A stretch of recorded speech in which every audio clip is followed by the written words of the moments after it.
اہل علم علماء جو اللہ سے ڈرتے ہیں ان کی اس موقع پہ کیا ذمہ داری ہے کہ وہ اللہ کے دین کی روشنی میں بتائیں کہ یہ جبری گمشدگیاں جو ہیں یہ خدا کی نظر میں کیسی ہیں؟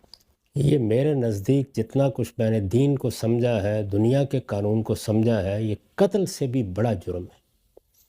اور آپ یہ جانتے ہیں کہ قتل کے بارے میں اللہ تعالیٰ نے کیا کہا ہے قرآن میں، یعنی اگر کسی کو جانتے بوجھتے قتل کر دیا ہے تو اس کا نتیجہ ابدی جہنم ہے، یخلد فیہ مہانہ، ذلت کے ساتھ ہمیشہ کے لیے ایسے لوگ جہنم میں ڈال دیے جائیں گے۔ قرآن نے کہا ہے کہ الفتنۃ اشد من القتل، یعنی کسی کے ساتھ اس کے عقیدے، اس کے نظریے، اس کے دین، اس کے تصورات کے معاملے میں جبر کا رویہ اختیار کرنا یہ قتل سے بھی بڑا جرم ہے۔ یہ قرآن مجید نے کہا ہے، یہ معمولی بات نہیں ہے۔ دنیا نے بڑی مشکل سے یہ اہتمام کیا ہے کہ ہم اب قانون کی حکمرانی قائم کریں۔ ہمارے دین میں تو پہلے دن اللہ کے پیغمبر نے یہ حکمرانی قائم کر دی تھی۔ خلفائے راشدین پر کیسی کیسی تنقیدیں نہیں ہوئیں۔ اچھے دنوں کو آپ چھوڑ دیں، اس کی مثالیں بہت دیتے ہیں۔ جب فتنے کے زمانے میں سیدنا علی رضی اللہ عنہ کو یہ معاملہ پیش آیا، خوارج سے پیش آ گیا، گلیوں میں کھڑے ہو کے دھمکیاں دیتے تھے، اور آپ دیکھیں کہ انہوں نے ان کے ساتھ کیا معاملہ کیا۔ کیا کسی ایک شخص کے خلاف بھی کوئی کارروائی کی؟ کسی کی زبان بندی کی؟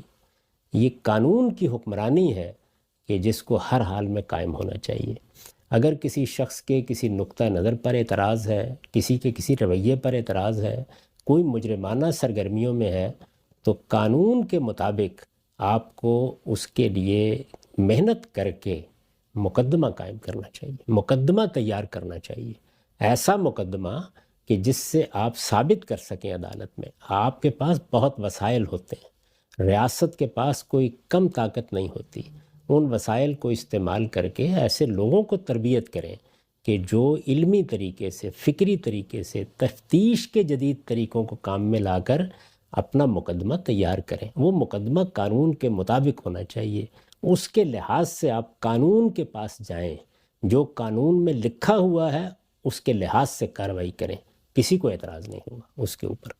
یعنی پھر قانون پر ہم بحث کر لیں گے اگر وہ قانون اچھا ہے یا برا ہے، لیکن بہرحال آپ قانون کی حکمرانی اگر قائم نہیں کریں گے اور آپ اپنی طاقت استعمال کر کے، میں نہیں جانتا کون لوگ یہ کرتے ہیں، جو کچھ سنا ہے، جو کچھ اندازے ہوتے ہیں، ظاہر ہے کہ ان کے لحاظ سے بات کر رہا ہوں، تو اس میں اگر کوئی بھی ایسی ایجنسی یا کوئی بھی ایسا ادارہ یا کوئی بھی شخص، وہ پولیس میں ہے، وہ فوج میں ہے، وہ بیوروکریسی میں ہے، وہ سیاستدانوں میں ہے، اگر وہ قانون سے بالاتر ہو کر اس طرح کا کوئی اقدام کرتا ہے تو وہ بہت بڑے جرم کا ارتکاب کرتا ہے۔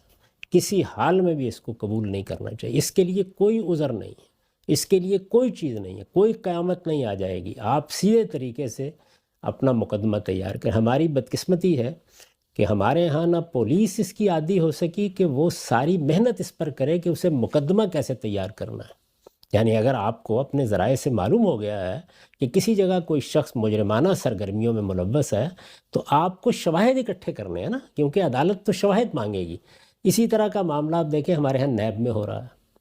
یعنی بجائے اس کے کہ آپ اپنا مقدمہ اچھے طریقے سے تیار کریں، آپ ایک انتقام لینے والا ادارہ بن کے رہ جاتے ہیں۔ آپ کے ایک ایک اقدام کے اوپر عام افراد ہیں وہ انگلیاں منہ میں دابتے ہیں، عدالتیں اس پر تبصرے کرتی ہیں، سپریم کورٹ تک